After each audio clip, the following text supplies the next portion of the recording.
पूरे देश में डालमिया नगर के नाम से जिस शहर को, जिस जिले को जाना जाता रहा है, उसका अस्तित्व समाप्त करने की जो कार्रवाई पटना उच्च न्यायालय ने की है बीते दिनों, उसके खिलाफ हम लोगों ने यह प्रोटेस्ट को आज ऑर्गेनाइज किया है, जिसमें पार्टी के राष्ट्रीय नेता आदरणीय श्री पप्पू यादव जी का आगमन हो रहा है।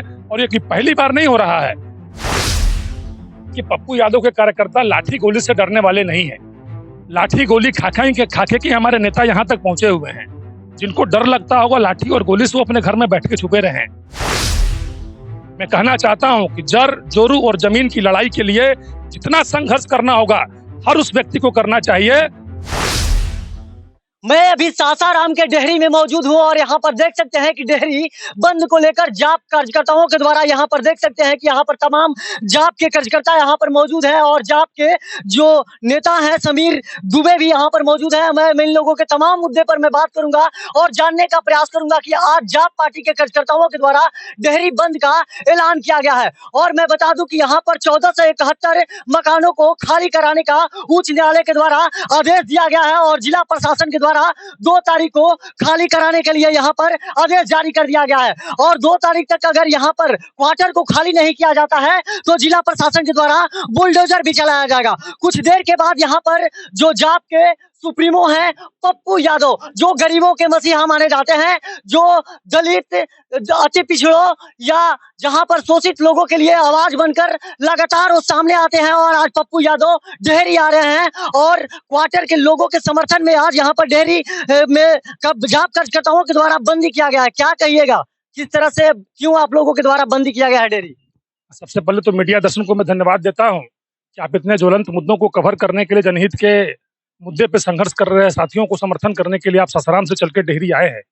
जैसा कि आपने पूछा कि आखिर यह बंदी हम लोगों ने क्यों बुलाई है और क्यों यह बंद है, तो मैं आपके माध्यम से बताना चाहता हूं, जितने भी दर्शक मीडिया दर्शन को देख रहे हैं और सुन रहे हैं, जिस डालमिया नगर को, पूरे देश में डालमिया नगर के नाम से जिस शहर को, जिस जिले को जाना जाता रहा है, उसका अस्तित्व समाप्त करने की जो कार्रवाई पटना उच्च न्यायालय ने की है बीते दिनों, उसके खिलाफ हम लोगों ने यह प्रोटेस्ट को आज ऑर्गेनाइज किया है, जिसमें पार्टी के राष्ट्रीय नेता आदरणीय श्री पप्पू यादव जी का आगमन हो रहा है। और ये पहली बार नहीं हो रहा है, इसके पूर्व में भी अप्रैल में पहली बार वो आ चुके हैं इसके निहित, और आज दूसरी बार पुनः आदरणीय नेता हमारे जनहित के मुद्दों पर संघर्ष करने के लिए, दाना लोगों को, साथियों को उनका घर और उनका आवास, उनका आशियाना बचाने के लिए थोड़ी ही देर में पहुंचेंगे और बड़े ही मुस्तैदी के साथ हम अपनी आवाज को बुलंद करते हुए सरकार को एक मैसेज देंगे कि जनता के साथ अन्याय बर्दाश्त नहीं किया जाएगा। लगातार पप्पू यादव केंद्र सरकार और बिहार सरकार को घेरने की कोशिश करते हैं, मगर कहीं कहीं पर पप्पू यादव बिहार सरकार के कुछ नेताओं को समर्थन करते हैं, जैसे कि तेजस्वी यादव को। और खास तौर पे देख सकते हैं कि पप्पू यादव आ रहे हैं, लगातार उनके द्वारा लड़ाई लड़ा जाता है, चाहे कहीं पर जुल्म हो, कहीं अत्याचार हो। और आज उनका आना क्या लग रहा है कि कहां तक लोगों को न्याय मिल पाएगा? क्या लोगों को घर से बेघर कर दिया जाएगा या लोग अपने घर में ही रह सकते हैं? देखिए, मैं पप्पू यादव को बताना चाहता हूँ आपको, किसी भी विचारों का सहमति और उसके पीछे प्रदर्शन करना नेताओं के लिए लगा रहता है। आपने कहा कि तेजस्वी यादव जी का कई मुद्दों पर समर्थन करते दिखते हैं, तो पॉलिटिक्स में हम सभी एक दूसरे के विचारों से लेकर सहमति और असहमति पे अपनी बातें रखते हैं। ऐसा नहीं कि हमें किसी व्यक्तिगत किसी से झगड़ा है। राजनीति में मुद्दों की लड़ाई लड़ी जाती है, विचारों और सिद्धांतों से हम लोग एक दूसरे को अलग अलग करते हैं। जैसा कि आपने कहा कितना संघर्ष करने से क्या लाभ होगा, मैं आपके माध्यम से कहना चाहता हूँ, आप याद करिए पटना में नेपाली नगर का वो मंजर, जब पटना उच्च न्यायालय के आदेश पे घरों को बुलडोजर लगा तोड़ा जा रहा था, जबकि उन सारे लोगों ने वहां पे टैक्स पे करके अपना घर बनाया, वहां पे राजस्व दिया, वहां बिजली उपभोक्ता अपना बिजली कनेक्शन लिए। पटना उच्च न्यायालय ने पप्पू यादव जी के संघर्ष को देखते हुए उस पर रोक लगाई तत्काल प्रभाव से, और जिन घरों को तोड़ा था हाईकोर्ट के आदेश पे बुलडोजर लगा उनको मुआवजा दिया और फिर से पुनः उनको वहां पर स्थापित किया है। ठीक कुछ उसी प्रकार का संघर्ष और मंजर यहाँ देखने को आपको मिलने वाला है 2 तारीख को, जिसके निहित आदरणीय नेता संघर्ष कर रहे हैं और मैं आपको वचन देता हूं कि एक भी घर खाली नहीं हो। पप्पू यादव आएंगे कुछ देर के बाद, यहाँ पर काफिला उनके साथ है। आप जिसके आपके बताने के और आपके कार्यकर्ताओं के बताने के मुताबिक 10,000 लोग यहाँ पर जुटेंगे। क्या ये आंदोलन उग्र भी हो सकता है या शांतिपूर्ण तरीके से किया जाएगा? देखिए, हमारा कोई भी कार्यक्रम उग्रता के साथ नहीं होता। हम लोग शांति प्रिय लोग हैं और बड़े ही शांति प्रिय तरीके से अपनी बातों को मजबूती से हम लोग रखेंगे। जैसा कि आपने कहा कि क्या आंदोलन करने से आपको लगता है, मैं कहना चाहता हूँ कि जब आंदोलन करने से कृषि कानून वापस हो सकता है, जो कानून अमेंडमेंट हो चुका था कॉन्स्टिट्यूशन में, तो सिंपल से एक आदेश है हाईकोर्ट का, इस पे भी रोक लगाने की बात हो सकती है। और इससे भी ऊपर सुप्रीम कोर्ट है, जहाँ पे हम और हमारे साथी लगातार प्रयास करके पिटीशन दायर किए हुए हैं कि हमें 30 तारीख से पहले स्टे मिल जाए, ताकि 2 तारीख को जो हमारा खाली करने का आदेश प्रशासन गली-गली घुमा के हमें सूचित कर रही है, उस पे रोक लगे। और मुझे आशा नहीं, पूरा विश्वास है, आदरणीय श्री पप्पू यादव जी के नेतृत्व में जो जनसंघर्ष देखने को मिलेगा, जिस प्रकार की भारी संख्या बल का मैसेज सरकार को देखने को मिलेगा, उससे निश्चित तौर पे सरकार को यह मानना पड़ेगा कि इन घरों को खाली नहीं होने देना चाहिए।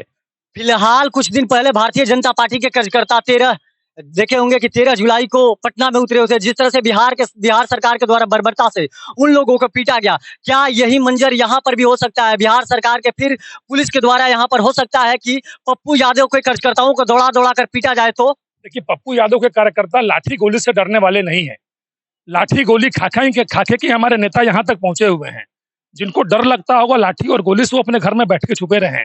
मैं कहना चाहता हूं कि जर जोरू और जमीन की लड़ाई के लिए जितना संघर्ष करना होगा, हर उस व्यक्ति को करना चाहिए। और यहाँ पे जर जोरू और जमीन तीनों चीज का मामला है, क्योंकि यहाँ से जितने भी लोग जुड़े हुए हैं, यहाँ से धन भी अर्जन करते हैं। जोरू मतलब उनकी माताएं, उनकी बहनें, उनकी पत्नियां घर में रहा भी करती है, और जमीन से उनका पैतृक और आत्मीय लगाव है, क्योंकि इसी जमीन पे वो पले बड़े हैं। उनके पिताजी का यहीं पे देहांत हुआ, कई लोगों का जन्म हुआ, तो सबकी संवेदनाएं, सबके सिद्धांत यहाँ से जुड़े हुए हैं।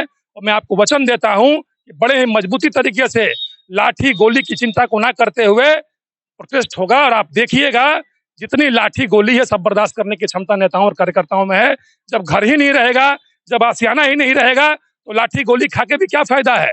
इससे बेहतर है कि लाठी खा के मर जाएंगे और आराम से शहीद हो जाएंगे। 1471 जो घर से लोग बेघर होने वाले, क्या आप लोगों के द्वारा उन लोगों को घरों से बेघर नहीं होने दिया जाएगा? अगर आपकी बात अगर सरकार नहीं मानती है तो फिर क्या कीजिएगा? लास्ट अल्टीमेटम क्या रहेगा? आमरण अनशन पर बैठेंगे। अभी तो आप प्रोटेस्ट का पहला स्टेप देख रहे हैं। आज दौड़ा मारे जाइएगा? एक तो मैं कह तो रहा हूँ कि मारने और मरने के लिए तैयार हैं। जितना उनको मारना होगा मारेंगे, कोई दिक्कत नहीं है। कोई एमपी और एमएलए नहीं है पप्पू यादव के पार्टी के साथ? देखिए, पप्पू यादव के पार्टी के साथ एमपी एमएलए की बात तो छोड़ दीजिए ना। जिसके साथ जनता है, उसको किसी एमपी एमएलए की चिंता नहीं है। जहां पे 14 से 71 घोष अगर एक आदमी बाहर निकलता है, तो 1400 लोग जिसके साथ होंगे, वो 40 एमपी और ये 200 लोग विधायक क्या समर्थन दे पाएंगे? जनता सबसे बड़ी ताकत होती है। जनता एमपी एमएलए बनाती है, जनता एमपी एमएलए को हराती है। अगर जनता साथ है तो सब कोई साथ है, अगर जनता साथ नहीं है तो किसी के साथ की जरूरत नहीं। जनता जनार्दन होती है, और हमें जनार्दन जनता का आशीर्वाद मिल चुका है।